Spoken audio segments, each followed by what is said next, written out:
m'aider là, pardonnez. Les homosexuels que moi je connais, quand ils ouvrent la bouche là, tu peux pas. Est-ce que vous chantez? Oh, belle voix, belle voix. Moi, je suis venu à Jésus, je ne suis pas venu pour belle voix. Trop de choses. Vous êtes là, les grands vous animent. On dit Jésus, l'amour de Dieu. C'est Makoso qui vous moyen, vous les chrétiens là. Comme moi, je ne suis pas vulgaire, moi, je ne vais pas vous insulter. Mais c'est Makoso là, celui qui vous moyen. Respect, mon général. Je ne sais pas quelle est ton alliance avec Dieu. Je te respecte parce que tu dis que tu es homme de Dieu. Et un homme de quelqu'un qui se dit qu'il est homme de Dieu, je respecte. Maintenant, ce qu'il fait là, ce n'est pas à moi de juger. Je ne suis pas juge. Celui-là se lève. Je vais vous donner un exemple. Il y a une fille qui m'appelle du Canada. Parce qu'il y a un numéro sur la page. Quand on va sur ma page, souvent mon staff me donne le numéro pour dire qu'il y a des gens qui veulent te parler. Je prends, oui. À Bastam, il y a un groupe là-bas, maman qui ont prié, il y a un jeune là, Lucifer est rentré en lui, et puis il a commencé à dire que tu as quitté chez Arafat, tu es mort, en même temps tu as échappé, mais ils sont toujours... Regardez-moi de plaisanter comme ça. Donc, parce que Arafat est mort là. Moi, je ne me mets pas aussi quoi. Donc, parce que Arafat est mort, j'ai peur, après ça, c'est venu en Jésus. Vous êtes des rêveurs, hein? Vous n'allez pas mourir.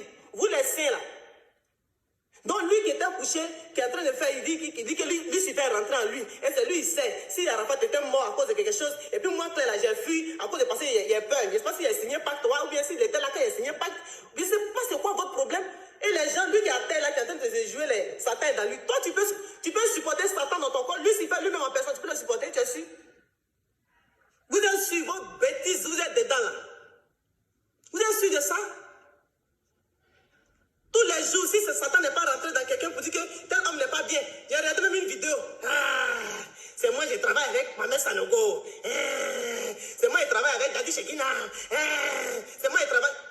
Vous faites rien. Si vous n'évoluez pas dans votre ministère, là, laissez les gens évoluer. Arrêtez de juger.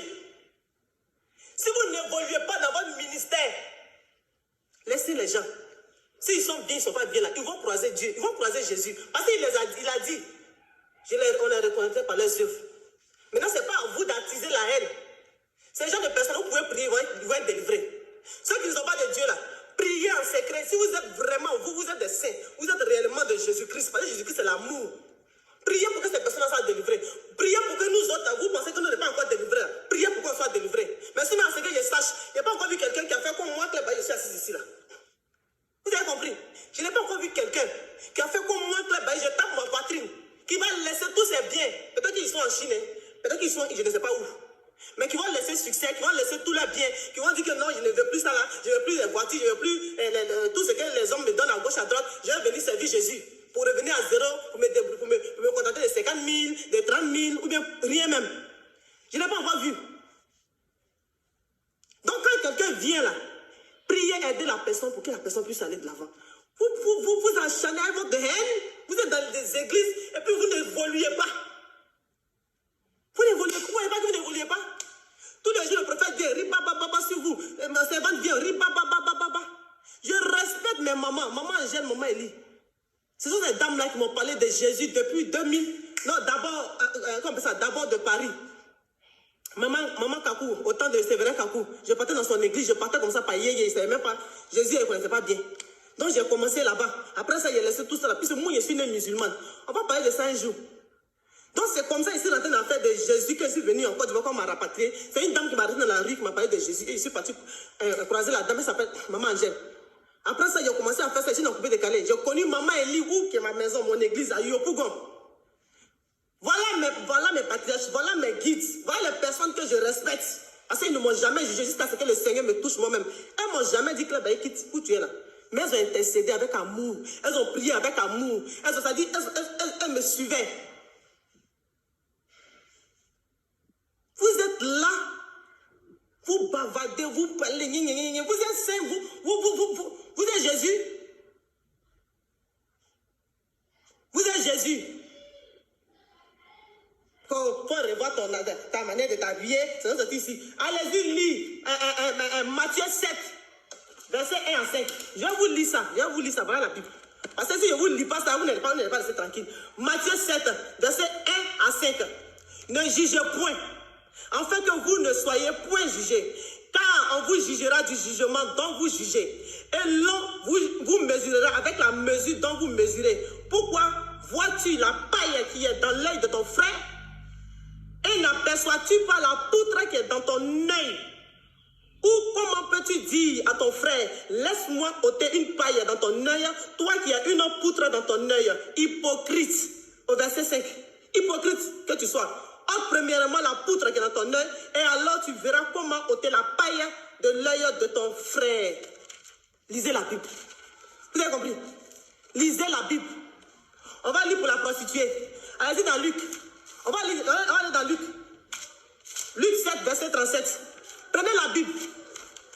Bande d'hypocrites. Vous êtes des faux chrétiens. Vous n'êtes même pas capable de prier pour votre frère et soeur qui sont en train de souffrir, qui sont chez les marabouts. Vous dites, mon frère, il faut quitter là-bas, viens ici. Vous êtes haineux. En tout cas, moi, je votre médicament. Ma conseil, avoir paracétamol, non? Mais moi, je fais votre terminus. Parce que vous ne pouvez jamais me faire reculer même. Regardez-moi bien, vous ne pouvez jamais me faire reculer.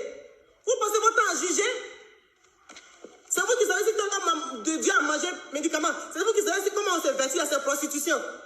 Laissez-moi vous dire que les prostituées sont les premiers. Vous serez étonnés. Vous serez étonnés. Quand on va arriver là.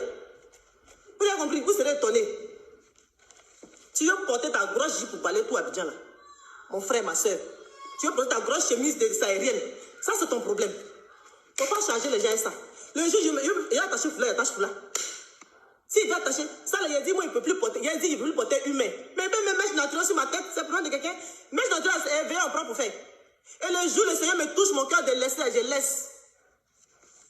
Voilà. Rouge à lèvres, là, je n'aime plus rouge à lèvres. Ça, c'est moi. Le Seigneur transforme quand il veut, à quel moment il veut. Il regarde le cœur. Quand vous lisez la Bible, vous voyez la vie de David, vous ne voyez pas? Ça ne vous dit pas quelque chose? Quelqu'un qui est dans les bœufs, dans les moutons en brousse, là-bas, qui est devenu roi. Réveillez-vous, chrétiens de Côte d'Ivoire, chrétiens du monde. Réveillez-vous. Réveillez-vous. Pourquoi votre vie n'avance pas? Et puis c'est les gens qui quittent dehors, là, qui viennent, ils rentrent dans l'église et puis leur vie prospère. Pourquoi? Parce qu'ils viennent avec le cœur. Ce n'est pas les grès, vous êtes dedans, là. La jalousie qui vous anime, là. C'est pas ça. Réveillez-vous. Allons-y dans Luc. Luc 7, 37. Verset 37. On va lire ensemble. Au verset 37, on dit, et voici une femme pécheresse qui se trouvait dans la ville, ayant su qu'il était à table dans la maison du pharisien, apportant un vase d'abattre plein de parfums. Amen. Et se tint derrière, au pied de Jésus. Elle pleurait. La pécheresse là, elle pleurait. La prostituée là, elle pleurait. C'est que vous jugez matin, midi, soir. C'est-à-dire moi là, je pleurais sur Jésus. Derrière Jésus là, je pleurais. Pour qu'il ait pitié de moi. Vous, vous êtes saints. Moi, j'étais derrière Jésus. Moi, la prostituée. Moi, la Djandjou. Moi, qui cherchais tout le monde là. Moi, j'étais derrière Jésus, je pleurais. Et bientôt, elle lui mouillait les pieds et les lames, puis les essuyait avec ses cheveux, et les baisait et les oignant de parfum. Oigny de parfum. Le pharisien qui l'avait invité, voyant cela, dit en lui-même, pharisien qui l'avait invité, parce que ça veut dire que lui qui marchait, lui que Jésus est parti dans sa maison. Toi, tu marches avec Jésus matin, midi, soir, et puis ton cœur est noir parce que quelqu'un d'autre vient d'arriver, la personne est sale, la personne est prostituée, tu lui donnes même pas l'amour. Toi, tu vas juger. Toi, chrétien. Toi, chrétien, je parle de toi. Le pharisien qui dit en lui, si cet homme était prophète, il connaîtra, je tends ma bouche parce que c'est des chrétiens qui parlent. Ça, c'est le pharisien qui a très parlé, donc je tends ma bouche pour que vous sachiez que tellement c'est dégoûtant. Tu es là, tu murmures, tu es avec Dieu. Dieu est dans ta maison. Toi, vous vivez avec Dieu, vous priez matin, midi, soir, Dieu est avec vous. Mais vous jugez, vous critiquez, vous avez la haine, vous êtes jaloux, vous ne priez pas. Hein? Vous ne priez pas. Il dit en lui que si cet homme était prophète, il allait connaître de quelle espèce la femme là, espèce est la femme qui le touche. Il connaîtra que c'est une pécheresse. Toi, tu es qui? Toi, tu es qui? Si Jésus m'acceptait, toi, tes injures là, toi, tes critiques là, va me faire quoi? Si moi, Jésus a eu pitié de moi et puis m'accepter tel que je suis. Toi, tu es qui? Jésus prit la parole et lui dit, Simon, j'ai quelque chose à te dire. Maître, parle, répondit-il. Un créancier avait deux débiteurs. L'un d'eux devait 5 deniers et l'autre 5. Comme il n'avait pas de quoi payer, il leur remit à tous deux de dettes. Lequel l'aimerait le plus? Simon répondit, celui, je pense, auquel il a le plus remis. Jésus lui dit, tu as bien jugé. Puis il se tourna vers la femme, il dit à Simon, vois-tu cette femme? Je suis entré dans ta maison et tu ne m'as point donné d'eau pour laver mes pieds, mais elle les a mouillés avec ses larmes. L'amour de Dieu là est sans pareil. Vous avez compris? Lisez la suite. L'amour de Dieu là est sans, c'est-à-dire il n'y a pas de condition. Même quand Jésus mourait là, il y avait deux bandits, un à gauche ici, un à droite ici. Maintenant quand tu regardes la vidéo, je ne sais pas avec où lui qui a dit Seigneur, je sais que tu es enfant de Dieu. L'autre qui a dit, si tu es enfant de Dieu, sauve-toi. Lui, il est parti. Corbeau vient le tuer. Corbeau vient le manger d'abord dans son œil. Casser ses yeux là. Lui qui était là, il était voleur, braqueur, tueur, il était tout. Mais le fait de dire, il a confessé que tu es le fils de Dieu. Actuellement, je vous parle là, il est assis à côté de Jésus comme ça. Oh, les 3 fois saints. Vous allez dépasser, pour vous là, c'est 6 fois saint. Vous allez dépasser Jésus. Vous allez dépasser Jésus. Tous les jours, vous n'êtes même pas capable de dire ce que vous faites dans votre maison. Rien.